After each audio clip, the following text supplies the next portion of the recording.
যদি সেন্সিটিভ বিষয় হয়, প্রশাসন যদি মনে করে সেখানে আইন শৃঙ্খলা পরিস্থিতির অবনতি হওয়ার সম্ভাবনা আছে, তো সেখানে 144 ধারা জারি করতেই পারে। মানে সেই শহরের বা সেই জেলা সদরের শান্তিপূর্ণ অবস্থান এবং পিস বজায় রাখার জন্য এটা প্রশাসন যদি মনে করে, তাহলে সেটা ব্যবস্থা নিতেই পারে। বাক ব্যক্তি স্বাধীনতা, সংবাদপত্রের স্বাধীনতা, নাগরিক স্বাধীনতা, নির্ভয়ে মানুষের চলাচলের নিশ্চয়তা, এর জন্যে যে লড়াই ছিল 17 বছর, বিশেষ করে দেশনেত্রী বেগম খালেদা জিয়ার নেতৃত্বে এবং পরবর্তী পর্যায়ে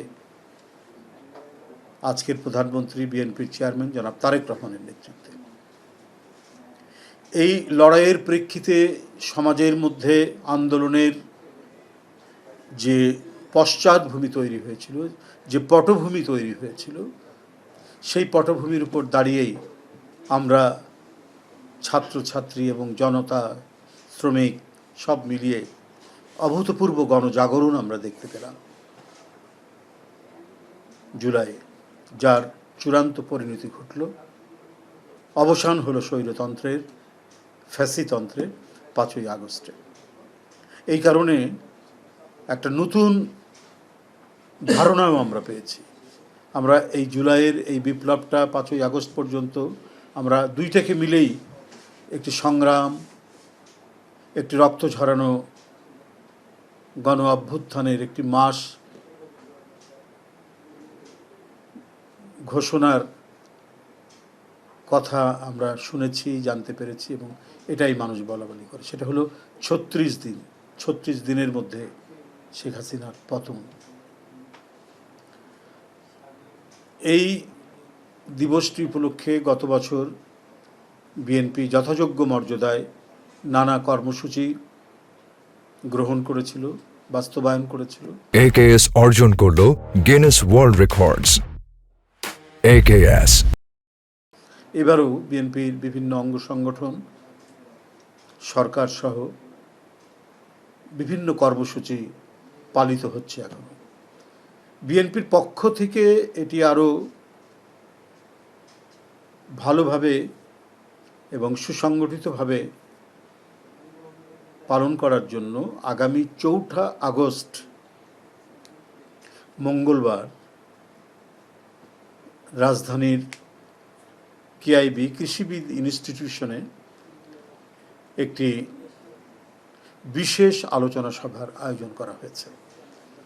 যে আলোচনা সভায় প্রধান অতিথি হিসেবে উপস্থিত থাকবেন গণপ্রজাতন্ত্রী বাংলাদেশ সরকারের মাননীয় প্রধানমন্ত্রী এবং বিএনপি চেয়ারম্যান জনাব তারেক রহমান।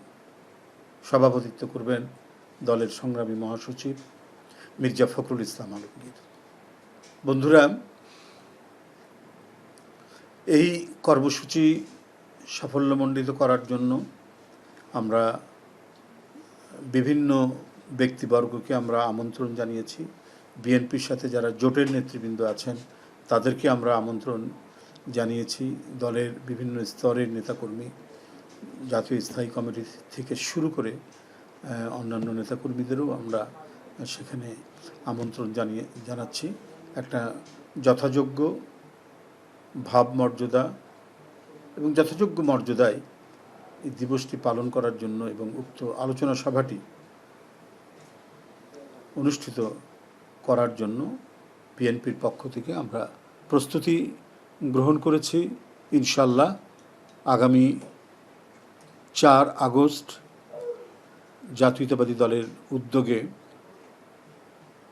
এই বিশেষ আলোচনা সভা বা স্মরণ সভা যেটাই বলি, এটি সাফল্যমণ্ডিত হবে এবং সকলের উপস্থিতির মধ্যে দিয়ে আমরা যথাযোগ্য মর্যাদায় জুলাই বিপ্লবীদের, শহীদদের, তাদের আত্মত্যাগের, তাদের রক্তস্নাত রক্তধারার যে মহা গণজাগরণ তৈরি তারা করেছিলেন, সেটির স্মরণে এই আলোচনা সভাটি অনুষ্ঠিত হবে।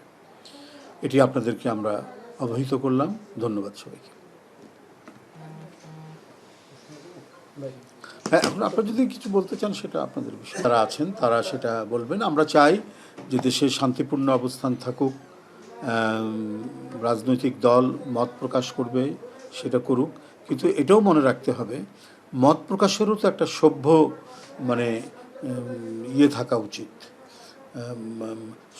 সভ্য ভাষা, সভ্য শব্দ ব্যবহার করা উচিত, কিন্তু সেইটা না করে যদি প্রতিনিয়ত মানে উস্কানিমূলক কথাটা কিন্তু গণতন্ত্রের বিকাশের জন্য এবং গণতন্ত্রের পরিবেশ রক্ষা করার জন্য সহায়ক হবে না। সেই ক্ষেত্রে সবাইকে সহনশীল হতে হবে, সহিষ্ণুতা থাকতে হবে এবং এমন পদক্ষেপ গ্রহণ করতে হবে আমাদের পরস্পরের আলোচনা সমালোচনা তর্ক বিতর্ক যেন কোনো ধরনের সংঘাতের দিকে না যায় এবং সংঘাতের সৃষ্টিই হয় উস্কানিমূলক কথা, অশ্রাব্য কথা এবং মিথ্যা অপপ্রচারের জন্য। এখানে হচ্ছে যেহেতু এনসিপির সকল নেতারা আজকে সেখানে গিয়েছেন, সেখানে দেখলাম যে ছাত্রদলের পক্ষ থেকে একটি কর্মসূচি রাখা হয়েছে, 144 দ্বারা জারি করা হয়েছে। যেহেতু এটা একটু খুব সেন্সিটিভ একটা বিষয়, যদি সেন্সিটিভ বিষয় হয়, প্রশাসন যদি মনে করে সেখানে আইন শৃঙ্খলা পরিস্থিতির অবনতি হওয়ার সম্ভাবনা আছে, তো সেখানে 144 ধারা জারি করতেই পারে। মানে সেই শহরের বা সেই জেলা সদরের শান্তিপূর্ণ অবস্থান এবং পিস বজায় রাখার জন্য এটা প্রশাসন যদি মনে করে তাহলে সেটা ব্যবস্থা নিতেই পারে।